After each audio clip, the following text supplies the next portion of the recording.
자, 오늘 말씀은요, 대단히 중요해요. 물론 로마서의 어떤 핵심 부분은 어디냐면 다음번에 하게 될 8장 부분에 있어요.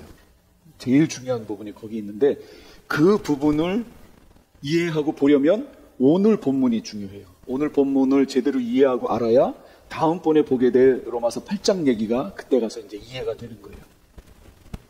자, 지금 우리가 어디를 달리고 있냐면 그 과정을 제가 지금 설명을 드려요. 저 모습 다 보셨었죠? 예. 죄의 꼭두각시가 되어 있었던, 죄의 종로를 타던 저 모습이에요. 저 죄의 끈에 의해서 묶여 있었기 때문에 밑에 꼭두각시는 자기 마음대로 할 수가 없었어요. 자유가 없어요. 시키는 대로, 위에서 움직이는 대로만 따라서 움직일 수밖에 없었어요. 저게 죄의 종의 상태였다. 우리 다 들어왔죠?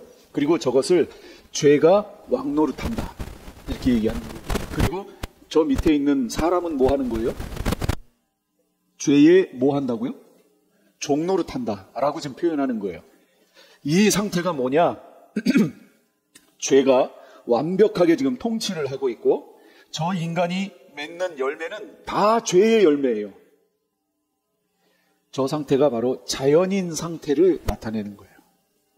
예수님 알지 못하는, 거듭나지 못한, 중생하지 못한 육체로 태어난 모든 사람의 상태가 저 상태예요.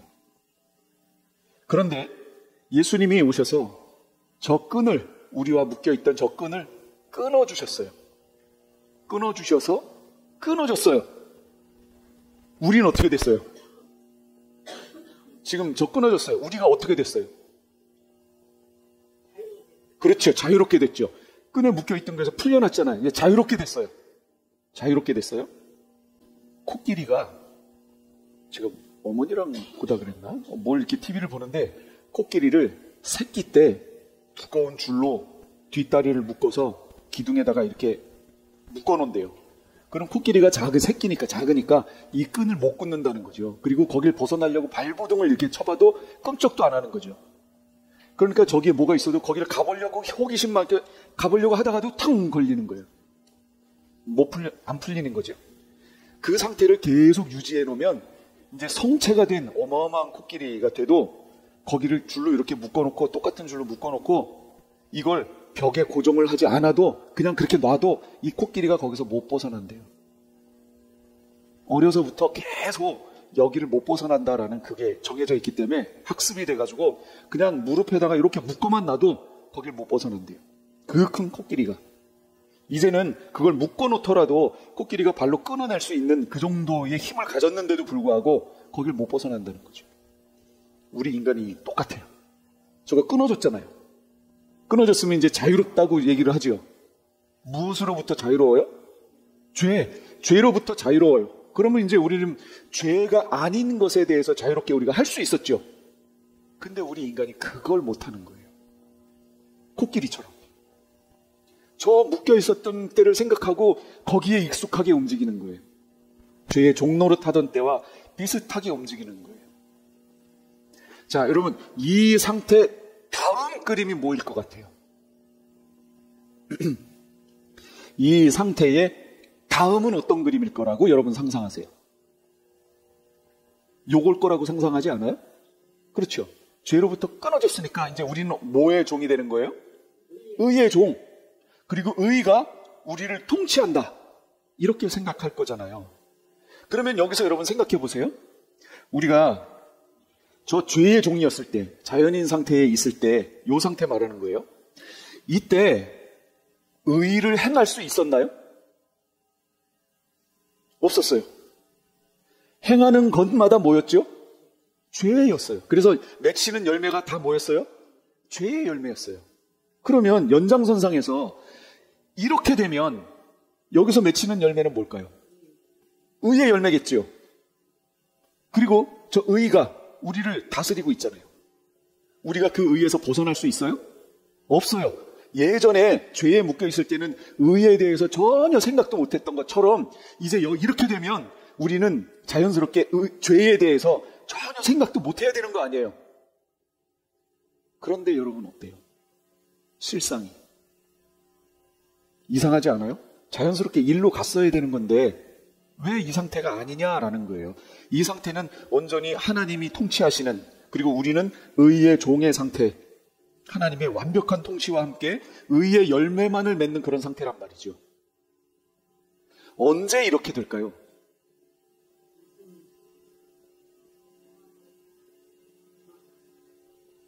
하나님의 비밀이 나타나는 시대, 그게 무슨 시대예요?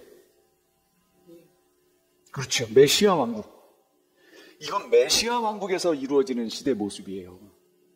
그래서 이렇게 구속을 받고 메시아 왕국으로 들어가면 그 들어간 사람들은 이 상태가 되는 거예요.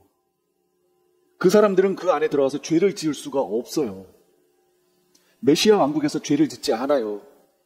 그런데 이제 메시아 왕국에서 죄를 짓는 이들이 생기죠. 그들에 대해서는 이제 계시록 할 때 다시 얘기해요. 그러나 여기서 구속함을 받고 메시아 왕국으로 들어간 이들은 이 상태예요. 여러분, 우리 세대에 예수님이 오시면 이제 머지 않았지만 우리가 이 상태가 되어 메시아 왕국에 들어간다는 거예요. 생각하는 것마다 죄였던 이 상태가 아니고 생각하는 그 모든 것, 행하는 모든 것, 그게 다 의의란 말이에요. 하나님이 기뻐하시는 거. 그러니 이런 사람들이 모여있는 세상이니까 여러분 어떨 것 같아요? 정말 한번 살고 싶지 않아요? 예. 아니, 화장실 가면서 내 컴퓨터 좀 봐달라고 하고 가는 시대 말고 지금같이. 제가 도서관에 갔는데 한국은 그래도 좀 난데 여기는 제가 이거를 이렇게 놓고 맘 놓고 도서관에 갈 수가 없어요. 핸드폰을 이렇게 놓고 갔다 올 수가 없지요. 다 이해하시죠? 갔다 오면 깨끗하죠. 자리가. 다 집어가죠, 이거. 누가 그냥 두겠어요. 그러니까 내 앞에 앉았던 백인이 화장실 가면서 자기 거 막 얘기하면서 뭐라고 좀 봐달라고 그거 같아. 오케이. 갔다 오라고 그랬죠. 그게 뭐예요? 한국에서 내 것 좀 봐달라고 그러고 가요? 한국에서 그런 적이 없어요, 저는. 여기 와서, 미국에 와서 제가 제일 마음이 아팠던 게 하와이에서 뭐냐면 자전거 가져가지 못하게 자전거를 바퀴에다가 해가지고 기둥에다가 체인으로 묶어놨는데 그 바퀴만 놔두고 나머지 다 가져간 거예요. 또 어디는 뼈대를 묶어놨는데 그 뼈대만 놔두고 바퀴하고 핸들하고 뒷바퀴하고 다 빼가버렸어요. 그 뼈대만 이렇게 남았어. 제가 하와이는 그걸 보고 한국에서 처음 오자마자 얼마 안 돼서 그걸 본 거예요. 너무 황당한 거예요. 여기가 이런 곳인가? 어떻게 저 바퀴만 저기다 딱 이렇게 묶어놓고, 와. 아니, 저 몸체만, 어디는 그 옆에 있는 데는 몸체만 이렇게 남겨놓고, 야, 이런 곳인가? 그리고서 그 후로 이제 유튜브를 보니까 사람들이 여기가 이상한 게 아니고 한국이 이상하다는 거예요. 이런 세상은 없다는 거죠. 그러면서 지금도 이 서양에 있는 사람들이 한국에 가서 지금도 테스트를 하고 있어요.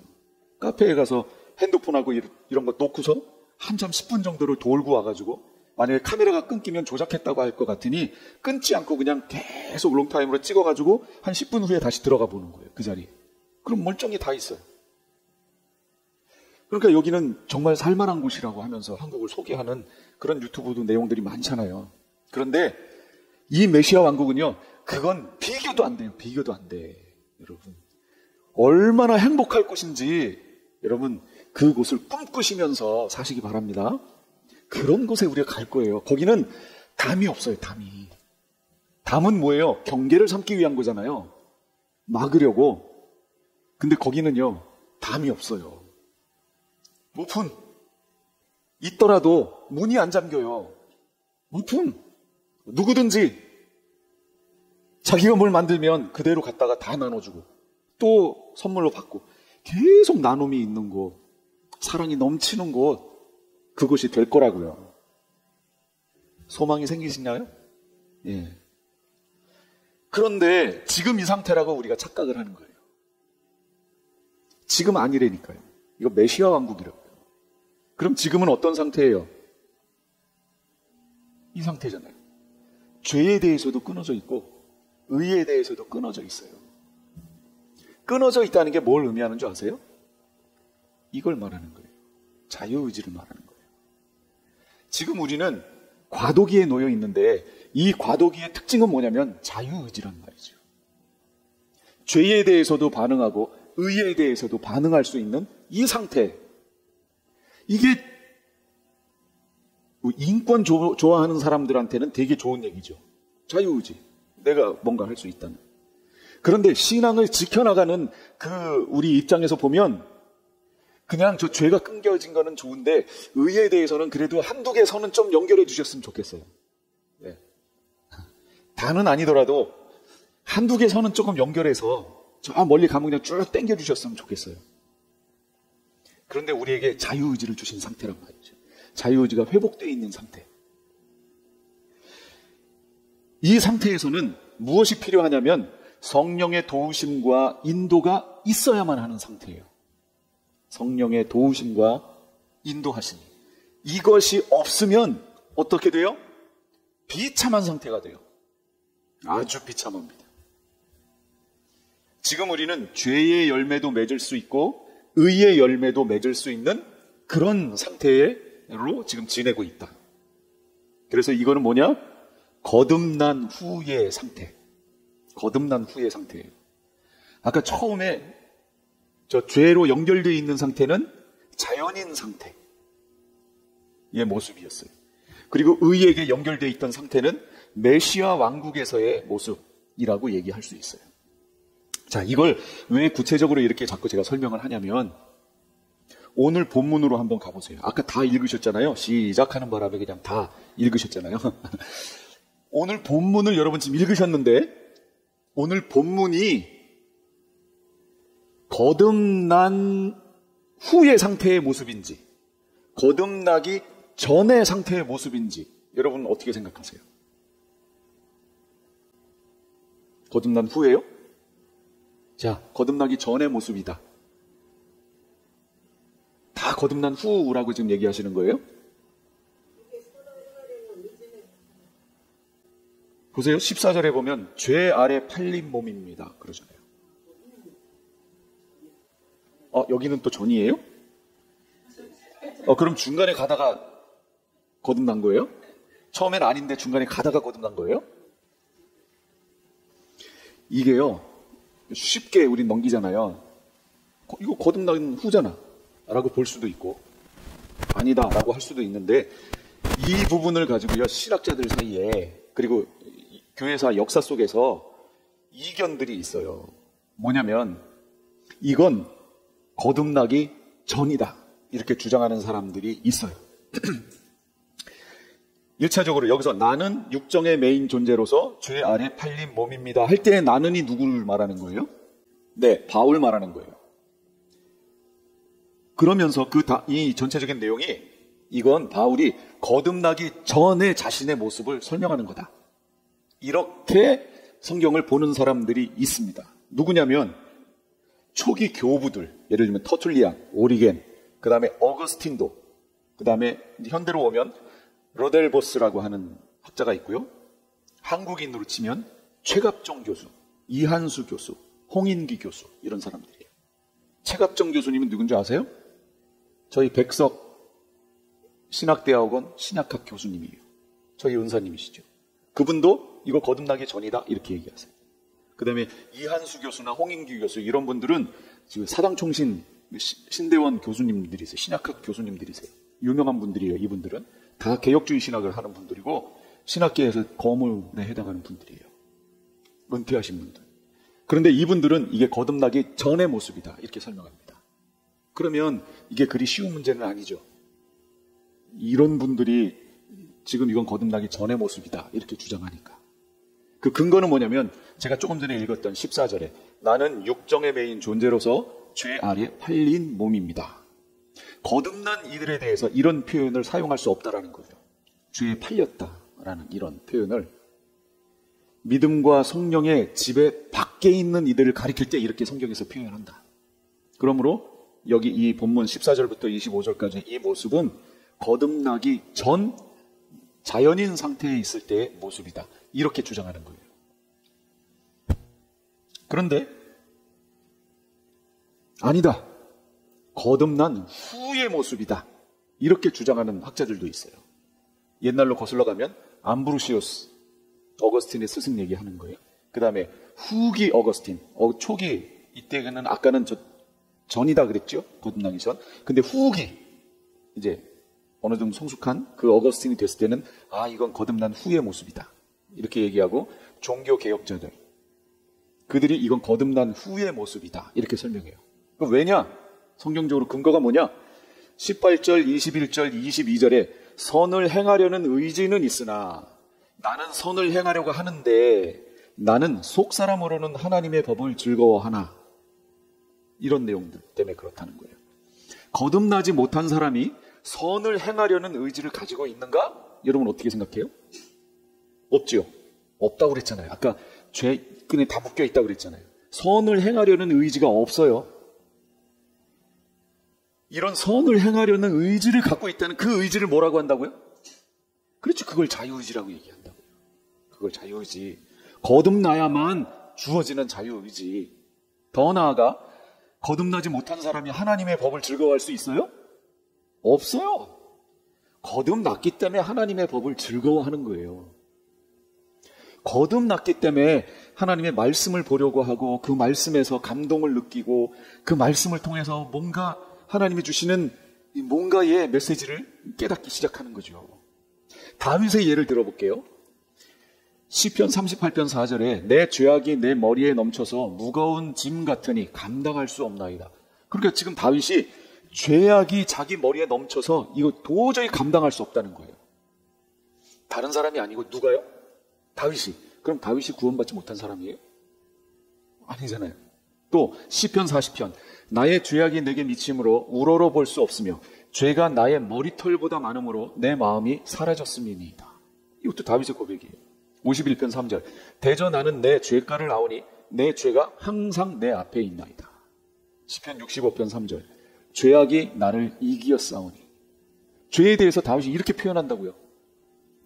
지금 우리식으로 말하면 거듭난 후에 주님을 만난 후에 그 다윗이 자신의 죄된 모습들을 고백하는 거예요. 이런 것들로 봤을 때 지금 우리가 읽은 오늘 본문은 이건 거듭난 후의 크리스찬들의 모습, 바울은 자신을 빗대어 지금 설명하고 있지만 우리의 모습을 지금 설명하고 있다. 그런데 제가 누가 보더라도 지금 우리는 딱 보면 거듭난 사람이라는 걸 딱 알잖아요. 그런데 이걸 왜 제가 강조해서 이게 전인가요 후인가를 자꾸 이렇게 설명을 할까요? 이유가 있어요. 이걸 거듭나기 전 상태의 사람으로 이해하면 그 신학을 쫓아가면 이게 결국 어디로 가는지 보세요. 거듭나기 전이라고 말하면 이렇게 되는 거예요. 하나님께 이런 비참한 상황 속에서 구해주신 것에 대해 감사하게 되겠죠. 예를 들면 지금 거듭나지 못했어요. 그런데 그럼에도 불구하고 이런 상황에 있는 나를 하나님이 구원해 주셨다면 그 감사가 대단하겠죠. 와, 하나님 감사합니다. 그래서 거기에 오그라 나는 비참한 사람이로다. 누가 이 죽음의 몸에서 나를 건져주겠습니까? 그리고 그 다음에 뭐라고 그래요? 그리스도를 통해 하나님께 감사합니다. 이렇게 고백하잖아요. 이 감사가 대단하겠죠. 중생하면, 다시 말하면 거듭나면 이런 고통 속에서 해방될 것이다 하는 믿음이 있다는 거예요. 이 관점이 중생 전, 거듭나기 전이라면 거듭난 후에는 이런 고통 속에서 해방될 것이다. 이들에게는 이런 소망이 있다는 거예요. 이 모든 것은 하나님의 은혜의 결과이기 때문에 나의 그 어떠함이 구원에 영향을 미치지 못한다. 네. 그러면 자연스럽게 어디로 가요? 그러므로 구원받은 후의 죄들은 죄로 인정되지 않는다. 지금은 구원을 못 받았기 때문에 이런 상태였지 이제 구원받고 나면 이런 것들은 죄로 인정되지 않는다. 그래서 정죄되지 않는다. 따라서 한 번 구원받으면 그 구원은 변개되지 않는다. 왜냐? 내 공로로 한 거 아니잖아. 전적인 하나님의 은혜잖아. 그러니까 구원받은 후에 내가 어떠한 죄의 모습을 취하더라도 구원에는 영향을 미치지 않는다. 자연스럽게 이리로 넘어가는 거예요. 이해가 되시죠? 지금 설명한 게. 그렇기 때문에 그들은 이건 구원받기 전, 거듭나기 전의 모습이다. 이렇게 설명하는 거예요. 그런데 저는 뭐라고 얘기할 것 같아요? 거듭난 후의 모습이다. 우리에게는 거듭난 후 의를 행하고 죄를 그쳐야 한다는 뭐가 생겼어요? 의지, 자유의지. 이게 생겼어요. 지금 여기에서 자유의지라는 말은 안 썼지만 여러분 읽으실 때 자유의지가 있지요, 지금. 나는 선을 행하기 원한다. 그런데 실제 삶 속에서는 그렇지 못한 나의 모습을 발견한다. 이 사이에서 지금 막 괴로워하는 거 아니에요. 예, 거기에서 지금 탄식하고 고통하는 거 아니에요, 지금. 나는 이렇게 하고 싶다. 그런데 그렇게 하지 못하는 내 연약함의 모습을 지금 발견한다. 지금 이거 고백하는 거 아니에요. 이것 때문에 우리는 죄와 싸워야 한다라는 거예요. 여러분, 싸워야 한다. 제가 죄로부터 자유로워졌다라는 의미가 뭔지 설명드렸죠. 내가 똑같은 죄를 지어도 더 이상 죄로 정죄받지 않는다, 인정받지 않는다라는 의미가 아니라고 그랬죠. 죄로부터 자유로워졌다는 건 뭐라고 그랬어요? 저 끝에 뭐라고요? 죄의 통치, 강력한 왕노릇, 통치로부터 풀어졌다. 이제 나는 그 통치에 대해서 옛날에는 무조건 꼭두가시처럼 움직였었는데 이제 내가 구원받았다는 뜻은 그 죄에 대해서 내가 저항할 수 있다. 대항할 수 있다. 싸울 수 있다. 이걸 말하는 거라고 그랬잖아요. 자유로워졌다는 것은 그걸 말하는 거예요. 여러분 다시 강조할게요. 명심하세요. 이렇게 자유로워졌다를 이해하지 않고 내가 풀려났기 때문에 내가 똑같은 걸 해도 더 이상 이제 죄가 죄로 인정되지 않는다는 식으로 여러분 이해하시면, 정죄되지 않는다라는 식으로 이해를 하시면 복음을, 그렇게 되면 한 번 구원이 영원한 구원으로 흘러가는 거예요. 지금 교회들이 그렇게 해석하고 있다고요. 그래서 교회 안에 방종이 일어나는 거예요. 교회 안에 방종이. 나는 구원 받았는데 이거죠. 여러분 아닙니다. 복음이 왜곡된 거예요, 지금. 그래서 이 로마서가 중요한 겁니다. 우리가 자유로워졌다, 우리에게 자유의지를 주셨다, 우리가 죄로부터 해방됐다, 이 의미는 뭐냐면 이제 지금부터 죄와 우리가 싸울 수 있게 됐다, 죄를 거부할 수 있게 됐다, 그걸 말하는 거예요. 죄의 통치로부터 이제 벗어날 수 있게 됐다. 영생은 주님께서 시작하셨고 우리 속에 주셨지만 영원한 생명은 주님께서 시작하셨죠. 우리가 시작할 수 없잖아요. 우리는 그걸 시작할 수 있는 위치에 있지 않았어요. 주님께서 일방적인 은혜로 우리 가운데 주셔서 시작시켜 주셨죠. 그리고 지금도 여전히 우리 속에 있어요. 우리 속에 제가 있다고 표현하는 거는 이건 요한사도의 표현이에요. 요한사도의 표현. 우리는 그 성경을 동시에 다 보고 있기 때문에 오해되지 않게 하기 위해서 제가 이렇게 표현하는 거예요. 순수한 바울의 표현을 들자면 영생이 우리 속에 있다가 아니고 바울은 영생을 향하여 지금 가고 있다, 이렇게 되는 거예요. 그러면 내가 나중에 가서 영생을 소유하게 될 것이다. 그걸 보증으로 우리에게 주신 게 뭐예요? 성령 하나님. 바울은 그렇게 표현하는 거예요. 우리는 이 신앙의 여정을 끝까지 완성해내면 영생을 소유하게 되는데 그 영생을 우리에게 주시겠다는 약속의 보증으로 성령을 지금 우리에게 주셨다. 그러므로 성령을 소멸하지 말며 성령과 동행하여 성령이 인도하시는 대로 따라서 그 약속의 종착점까지 도착하라 라고 말하는 게 바울적 관점이에요. 요한적 관점은 그게 아니고 하나님이 영생을 이미 우리 속에 지금 주셨다. 그래서 우리는 지금 영생을 소유하고 있다. 이 영생을 소유한 상태로 영생을 잃어버리지 않고 약속의 종착점까지 도착해라. 그런데 그 오는 과정에서 우리는 얼마든지 지금 갖고 있는 영생을 잃어버릴 수 있다. 무엇을 통해? 배교를 통해. 그러므로 배교하지 않도록 영생을 잘 지켜서 끝까지 도착하라. 이게 요한의 관점이에요. 그러니까 요한의 서신 읽을 때와 바울의 서신 읽을 때 이 관점이 다르다는 걸 알고 읽으셔야 된다는 거예요. 그런데 우리는 그걸 동시에 지금 다 보고 있기 때문에 제가 이렇게 쓴 거예요. 영생의 시작은 하나님께서 하셨고 우리 속에 이미 주셨다. 제가 다 이해할 수 있도록 그냥 그렇게 설명해요. 영생의 최종 완성은 우리가 끝까지 지켜내야 하는 거예요. 지켜내야 하는 거예요. 여기에서 여러분 오해하시지 말아야 될 게 있어요. 천주교의 교리는 그게 아니에요. 한 끗 차이예요. 아주 말 똑같아요. 근데 여러분 의미를 잘 생각해 보세요.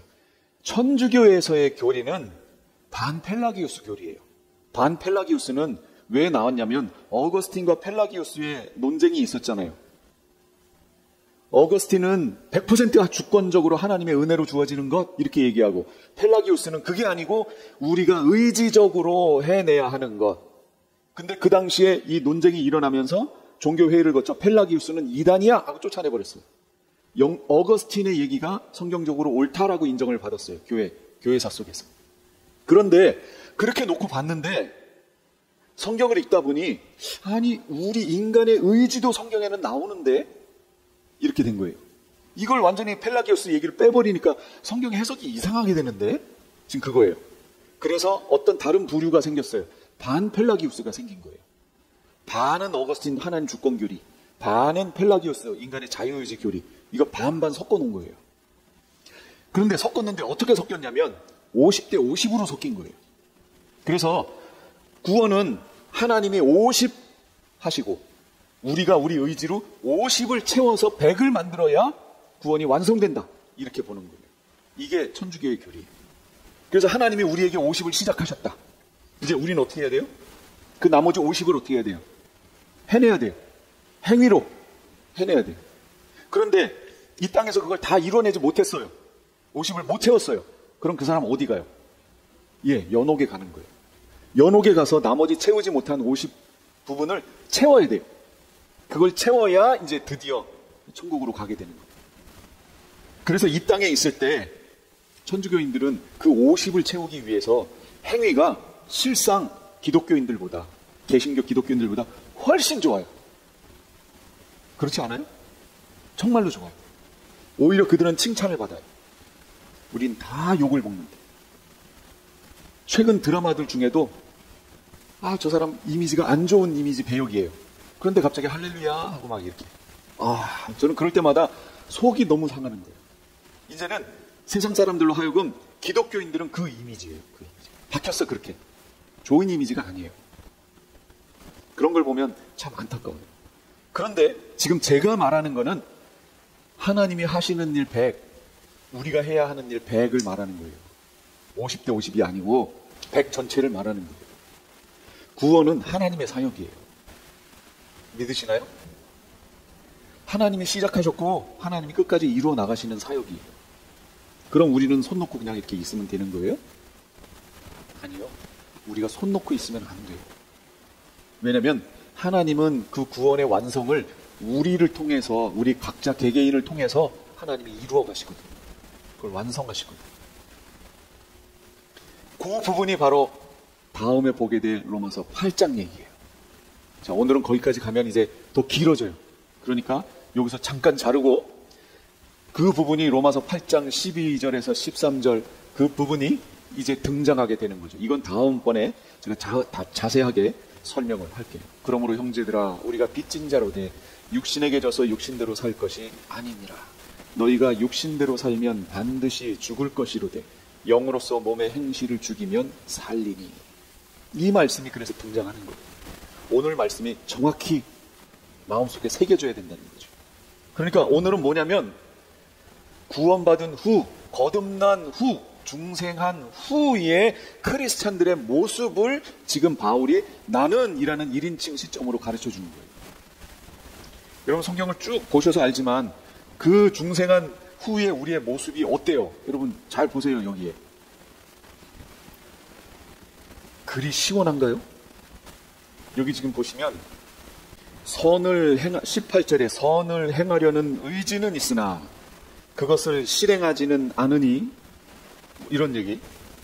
그 다음에 21절 곧 나는 선을 행하려고 하는데 그러한 나에게 악이 붙어 있다는 것입니다. 22절 나는 속사람으로는 하나님의 법을 즐거워하는데 23 내 지체에는 다른 법이 있어서 내 마음의 법과 맞서서 싸우며 내 지체에 있는 죄의 법에 나를 포로로 만드는 것을 봅니다. 이 모습을 생각해 보세요. 그런데 우리는 어떻게 생각해요? 내가 예수 믿기 때문에 나는 여기에서 다 놓였어. 다 해결됐어. 지금 이렇게 교회 안에서 얘기되어지고 있지 않아요? 마치 해결된 것처럼. 안 됐다니까요. 그래서 예수님이 뭐라고 그러세요? 시험에 들지 않게 깨어 기도하라. 그 다음 말씀이 뭐예요? 마음에는 뭐가? 육신이 어떻다고요? 약하도다. 이게 우리의 실상이라고요. 우리의 실존. 성도의 실존. 마음은 원이로되 육신이 약하도다. 이게 성도의 실존이에요. 지금 우리의 실존이라고요. 그래서 예수님도 요한복음 6장 63절 살리는 것은 영이니 육은 무익하니라. 내가 너희에게 이른 말은 영이요 생명이다.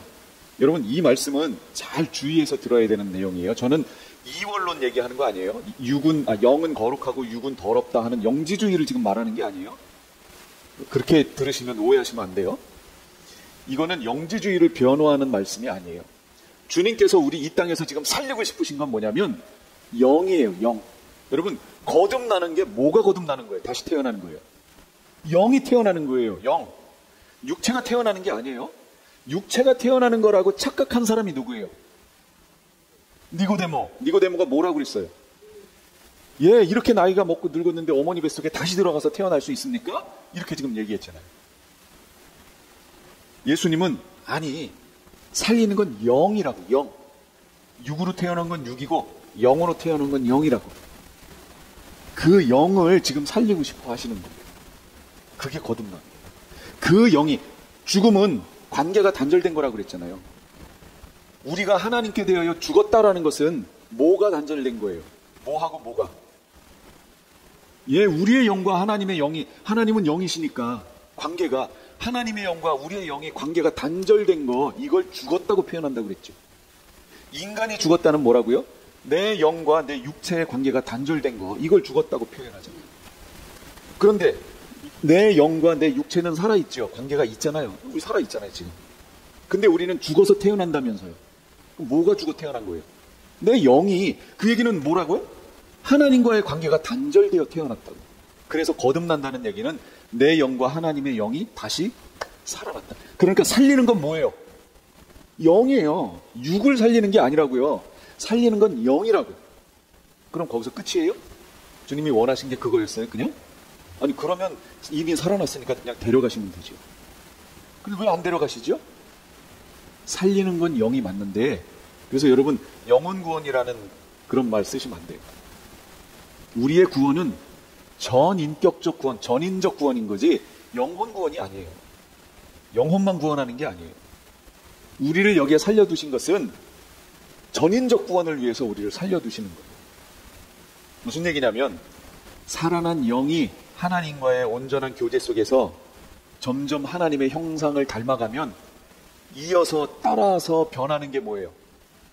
우리의 육이라고. 그런데 이 육은 우리가 살아있는 여기 지금 이 상태에서는 완성될 수 없어요. 어떻게 하냐면 이 육체가, 우리의 육체가 하나님이 원하시는 신령한 상태로 회복됐다면 그럼 우리는 죽어야 될까요? 죽음이 우리에게 있을까요? 없어야 되죠. 그런데 우리는 거듭났다고 하면서도 결국 육체는 어떻게 돼요? 죽어요. 죄 가운데 팔렸어요. 주님께서 구원하고 싶은 건 지금 우리의 이 육체가 아니라고요. 주님은 우리의 영혼, 육 전체를 구원하시는 게 맞지만 지금 주님이 구원하고 싶은 것은 지금 여기 있는 이 육체가 아니라고요. 부활한 육체를 말하는 거예요. 부활. 새 것으로 입게 되는 그 육체를 말하는 거예요. 그런데 그렇게 되려면 지금 여기에서 우리의 육체의 삶을 살아가며 우리의 삶이 절제되어지고 이 땅에서 하나님의 왕국을 이루며 하나님의 사람으로 변화되어지는 것, 하나님의 사람으로 닮아가는 이것이 먼저 필요하다라는 거죠. 그래서 살려두시는 거예요, 지금 우리를. 그래서 기억하세요. 하나님이 나를 아직도 살려주신 것은 뭐 때문이에요? 아직도 내가 하나님이 원하시는 수준에 이르지 않은 거예요. 아직도 뭐라고요? 공사 중 통행에 불편을 드려 죄송합니다. 주의인데. 여러분 우리 모두는 공사 중이에요. 그래서 우리 성도 간의 교제 속에 가끔씩 통행에 불편을 줄 때가 많아요. 교회 안 나온다고 하는 사람들 중에 상당수가 왜 안 나오느냐? 그러니까 뭐라고 대답해요? 교회에서 상처받았다는 거죠. 여러분 대다수가 그래요. 정말로요. 확인해 보세요. 교회를 다녔다가 안 다니는 사람의 대다수는 교회에서 상처받았다는 거예요. 통행에 불편을 겪었던 거예요. 우리 교회도 안 그러면 좋지만 통행에 불편을 줄 수 있어요, 없어요? 있어요. 그렇더라도 제가 그래서 지금 말씀드리는 거예요. 미리. 공사 중이구나. 여러분 생각하시고 그 상황을 기도함으로 이겨내셔야 돼요. 그리고 진실은 왜곡된, 죄악된 것들, 거짓을 이겨냅니다. 진실이 이겨내요. 그런데 대부분 내가 오해한 것들일 수 있어요. 오해를 해서 곡해한 거죠. 그래서 스스로 상처받고 스스로 튕겨나간 것일 수도 있어요. 그러니 진실 앞에 그 사건을 갖다 놔보세요. 이게 진짠지. 그러면 우리가 상처받았던 문제들이 해결될 수 있어요. 그런 작업들을 하셔야 돼요. 그런데 오늘 본문에는 아주 특이한 특징이 하나 있어요. 지난번에 봤던 7절에서부터 13절까지에는 거기는 동사가 다 과거형으로 나와 있어요. 원어 말하는 거예요. 원어의 동사가 다 과거형으로 되어 있어요. 동사가. 그런데 오늘 본문 14절에서 25절까지에 나와 있는 모든 동사의 시상은 현재형으로 되어 있어요. 이것도 또 희한하죠? 다 현재형이에요. 그러니까 현재형의 의미는 뭐냐면 헬라어 현재형의 의미는 과거에 한 번 있었던 일이 아니라 현재형은 반복적인 거라고 그랬잖아요. 반복. 지금도 반복적이고 지금 현재에도 계속해서 경험하는 모습이라는 뜻이에요. 그게. 바울이 느꼈던 그 내용들이 지금도 반복되어지고 있는 내용들이라는 거예요. 무슨 얘기예요? 지금도 성도들, 거듭난 성도들에게서 발견되어지고 나타나는 현상이라는 거죠.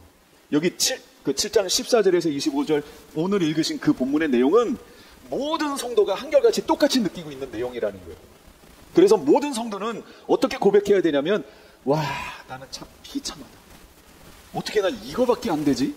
여러분 이 고백이 맞다라는 거예요. 여러분 모습을 보면서 여러분 감사만 나와요? 여러분 모습을 보면서 정말 하나님의 은혜를 그렇게 받았다고 하면서 어떻게 이럴 수가 있을까 하는 모습 없어요? 그렇게 하나님께 나가지 않아요? 그게 당연하다라는 거예요. 당연하다. 저는 아닌데요. 저는 매일매일 감사가 넘치고 매일매일 그 하나님께 환호가 감동이 막 물결이 막 이런데요. 여러분 진짜 그러세요? 그건 신앙의 초볼 때 그런 거예요. 어린아이일 때 그런 거예요. 어린아이일 때 기도하면 기도도 잘 들어주세요. 희한하죠? 그런데 신앙이 좀 들어가면서 점점 신앙의 수준이 성숙하잖아요? 그럼 기도도 그때 안 돼요. 사고하게 만들어요. 하나님.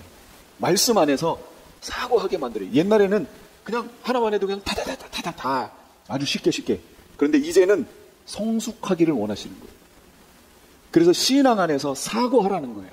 이미 주신 하나님의 말씀을 통해서 하나님의 뜻이 뭔지 분별해 보라는 거예요. 아주 초자연적인 현상으로만 확인하려 하지 말고 이제는 하나님이 이미 주신 정말로 초자연적인 힘으로 이미 허락해 주신 하나님의 말씀을 통해 확인하라는 거예요. 이제는 성숙했기 때문에 단단한 음식을 먹을 때가 됐잖아요. 해라는 얘기예요. 그런데 그렇게 하면 할수록 느껴지는 게 뭔지 아세요? 오늘 바울의 고백이라는 거예요. 나는 정말 비참하다. 나는 정말 수준 이하다. 어떻게 이렇게 큰 은혜를 받으면서도 목사라고 하면서도 어떻게 이렇게 죄를 지을 수 있을까? 어떻게 마음을 그렇게 컨트롤을 못할까? 목사라고 할 수 있나? 이게 뭐라고요? 이게 신앙인의 실존이라고. 이게. 그래서 예수님도 마음은 원이로되 육신이 약하구나. 오늘 그 내용이 오늘 본문에 계속 있는 거예요. 그 내용이. 처음부터 끝까지 25절에 결론적으로 뭐라고 그래요? 그러니 나 자신은 마음으로는 하나님의 법을 섬기고 육신으로는 죄의 법을 섬기고 있습니다. 이러잖아요. 이게 우리의 실존이에요.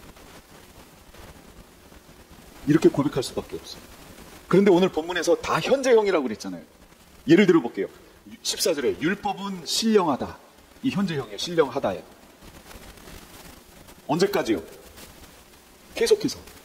여러분 하나님의 은혜로 우리가 완성됐어요. 정죄받지도 않아요. 이제 이런 식으로 성경을 해석하면 그런 분들이 주장하는 건 뭐냐면 율법은 이제 어떻게 됐다고요? 해해졌다. 이렇게 말하는 거예요. 그리고 성경의 대부분을 보면 율법이 마치 어떤 이미지로 여러분 비춰져요? 율법이 파지티가 긍정적인 이미지예요. 부정적인 이미지예요. 부정적인 이미지잖아요, 율법이. 그런데 오늘 본문에서 바울은 율법을 뭐라고 전제하고 시작해요? 율법이 신령한 것인 줄 안다. 그러니까 이게 본문에서 다른 거를 수식어들을 다 빼면 율법은 신령하다 이 얘기예요. 그러니까 부정적인 이미지가 아니라는 거죠, 율법은. 예수님도 뭐라고 하셨어요? 마태복음 5장 18절에 천지가 없어지기 전에는 율법의 1.1획도 어떻게 된다고요? 결코 없어지지 않는다. 근데 우리는 율법 무시하잖아요. 우리가 알고 있는 복음 안에서 율법은 세상에 지키면 안 될 것처럼 얘기하잖아요, 지금. 또 뭐가 왜곡되어 있는 거 아니냐, 그런 얘기죠. 율법은 지금도 여전히 신령합니다. 지금도 의롭고 지금도 거룩해요, 율법은. 왜요? 율법은 하나님의 뜻이기 때문에 그래요. 하나님의 법이기 때문에. 이걸 뒤에 가면 율법을 뭐라고 하냐면 그걸 바로 하나님의 의라고 얘기하는 거예요. 물론 율법 조항들 중에는 예수님이 오셔서 이미 완성해 놓으신 내용들이 있기 때문에, 예를 들면 제사법이라든지 어떤 날에 대한 얘기라든지 이런 것들은 예수님이 완성을 하셨기 때문에 그걸 규정대로, 이 조문대로 지키는 것은 아니지만 율법 전체의 흐름은 하나님의 의란 말이죠. 이제 다음번 8장 할 때 이 부분에 대한 얘기를 할 겁니다. 여러분, 다음번에는 제가 어디부터 어디까지니까 이거 읽어오세요, 이렇게 카톡에다가 남길게요. 자, 그 다음에 나는 육신에 속해 있다. 이것도 현재형이에요. 뭐예요? 우리 해결됐는데 거듭났는데요? 예, 거듭난 우리도 여전히 육신에 속해 있다 하는 거예요. 지금도 여전히, 구원받은 후에도 여전히 지금까지 우리 모든 인류는 육신에 속해 있어요. 여러분, 육신에 속해 있지 않은 사람 있어요, 여기에? 나는 붕붕 떠다닙니다. 이런 사람 없잖아요. 내가 해야겠다고 생각하는 일은 하지 않습니다, 나는. 15절. 지금 그러잖아요. 현재형이에요. 지금 그렇게 하고 있다는 거예요. 해서는 안 되겠다고 생각하는 일을 한다. 이거 완전 청개구리 같죠? 우리 실상이 그렇다는 거예요. 마음으로는 하나님의 법을 섬긴다. 지금 그렇잖아요. 육신으로는 죄의 법을 섬긴다. 와, 진짜 비참하죠? 이게 우리의 실상이에요. 지금도 여전히, 바울만이 아니라 지금도 여전히 진행되고 있는 사항들이라는 거죠. 네. 본문을 정리해 볼게요. 율법은 선하며 의롭고 거룩하다. 12절, 14절, 16절에 나와 있어요. 문제는 율법이 아니고 누가 문제라고요? 죄 아래 팔린 우리 인간의 본성이 문제라고요. 이게 잘못됐다고 지금. 선을 행하려는 의지는 있는데 그것을 실제로 실행하지는 않아요. 왜요? 선을 실행할 능력이 없다는 거예요, 우리에게. 없어요. 의지는 있어요, 자유의지. 살아났기 때문에. 그런데 그걸 실제로 행할 능력은 없어요. 그래서 바울이 깨닫는 거예요. 우리 자신 안에 두 법이 존재하고 있구나. 뭐냐? 마음으로는 하나님의 법을 즐거워한다. 그런데 육신 안에는 죄의 법이 여전히 작동하고 있다. 나는 끊어져서 해결된 줄 알았는데 아니다. 여전히 작동하고 있다. 근데 달라진 점은 뭐냐? 옛날에는 완전히 강제적으로 끌려다녔는데 이제는 내가 어떻게 할 수 있다? 싸울 수 있다. 저항할 수 있다. 이게 지금 현재 우리의 상태라는 거예요. 그러면 이 갈등의 결론은 뭐냐? 여러분, 절망이지 뭐예요. 여기에 소망이 있어요? 이런 상태에 있는 우리에게 소망이 있어요? 마음은 원하는데 그걸 행할 능력이 없어서 육신의 일을, 죄의 열매를 계속 맺어가는 이 자신을 보고 여러분이 느낄 수 있는 게 뭐예요? 마음이 이거예요? 절망이잖아요. 탄식이잖아요. 그래서 바울이 여기 고백한 거예요. 와, 나는 비참한 사람이로다. 이 사망의 몸에서 누가 나를 건져내랴. 이게 당연히 나올 수밖에 없다라는 거죠. 이건 바울의 고백뿐만 아니라 우리의 고백이기도 하다라는 거예요, 지금. 그런데 이런 정말 죽음의 몸에서 나를 건져줄 이가 누구냐? 예수 그리스도. 예수 그리스도. 그분밖에 없더라. 이걸 로이드 존스 목사는, 마틴 로이드 존스 목사는 이 14절에서 25절까지를 보고 그리스도 안에서 어린아이의 상태에 있는 사람들로 해석해요, 그분은. 근데 제가 보기엔 그런 것 같지가 않아요. 어린아이의 상태가 아니에요. 어린아이는 마냥 신나요. 마냥 재밌어요. 돌이 굴러가는 것만 봐도 애들은 까르르 하고 웃어요. 좋아요. 얼마나 재밌는지 몰라요. 그러나 오늘 본문은 그런 모습을 보여주는 게 아니에요. 우리 자신의 실존을 정확하게 인식했을 때 나타나는 현상을 지금 보여주는 거예요. 뭐예요? 탄식. 어린아이의 모습이 아니고 성숙한 이들의 모습이라는 거예요. 성숙한 크리스찬들의 모습.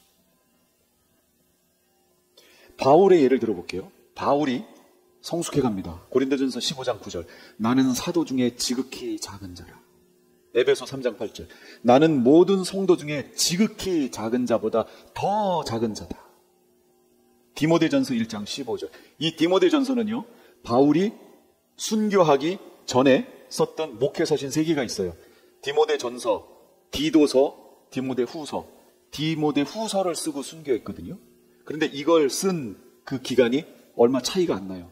그러니까 바울이 나이가 지긋이 먹었고 순교하기 직전에 쓴 글이 바로 디모데전서예요. 디모데에게 보낸 내용인데 거기에 바울은 자기 자신을 디모데에게 뭐라고 소개하냐면 나는 죄인 중에 괴수다. 이렇게 설명해요. 이게 지금 바울의 자기 그 실존이라는 거예요. 나는 죄인 중에 괴수다. 여러분 생각해 보세요. 바울이 죄를 지으면 얼마나 졌겠어요. 솔직히. 졌나? 바울도 한 성격 했던 것 같아요. 마가를 두고 싸웠잖아요. 바나바하고. 싸웠어요. 선교여행 가려고 그러다가 둘이 싸워가지고 팀을 나눌 정도. 그래서 한 성질을 했던 것 같기는 한데 어쨌든 바울은 신앙이 성숙하면 성숙할수록 하나님의 법에 순종하지 못하는 자신의 모습을 보면서 나는 죄인 중에 괴수다. 괴수. 이렇게 고백해요. 이거 지금 순교 직전의 모습이에요. 이게 영적 어린아이의 모습이에요? 아니죠. 바울이 감사할 수밖에 없었던 이유. 우리 주 예수 그리스도를 통하여 하나님께 감사를 드립니다. 왜요? 죄와의 싸움에서 승리의 근거는 나의 의지나 나의 신앙적, 종교적 어떤 노력에 달려있지 않다. 이 신앙의 싸움에서의 승리의 근거는 나의 어떤 요소에 달려있지 않다. 구원의 해답은 내 안에 있지 않다. 오직 하나님의 주권적 은혜에 달려있다. 내가 괴수라는 걸 깨달으면 깨달을수록 이 바울은 누구를 의지할 수밖에 없어요? 예수 그리스도. 우리 하나님만을 의지할 수밖에 없어요. 구원의 해답은 나에게 있는 게 아니라 하나님의 강권적인 은혜에 달렸구나 라는 걸 깨닫게 된다는 거죠. 한번 생각해 보세요.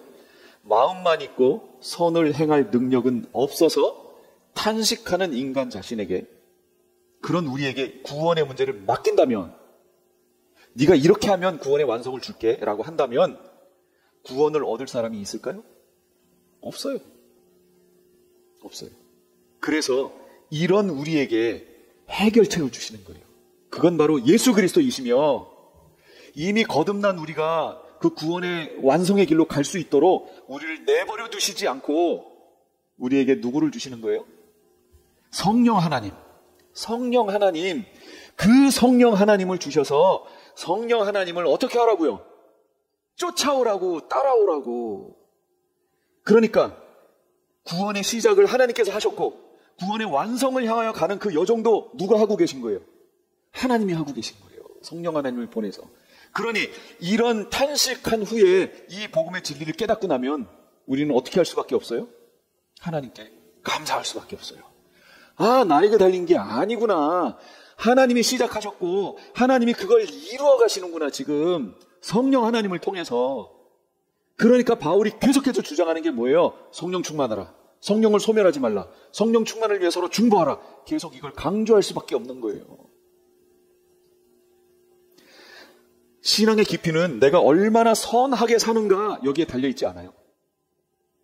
하지 말라는 게 아니에요. 얼마나 선하게 사는가 이거에 대해 신앙의 깊이가 있는 게 아니고, 명심하세요. 내가 얼마나 철저히 하나님을 의지하며 사는가 여기에 달려있다는 거예요.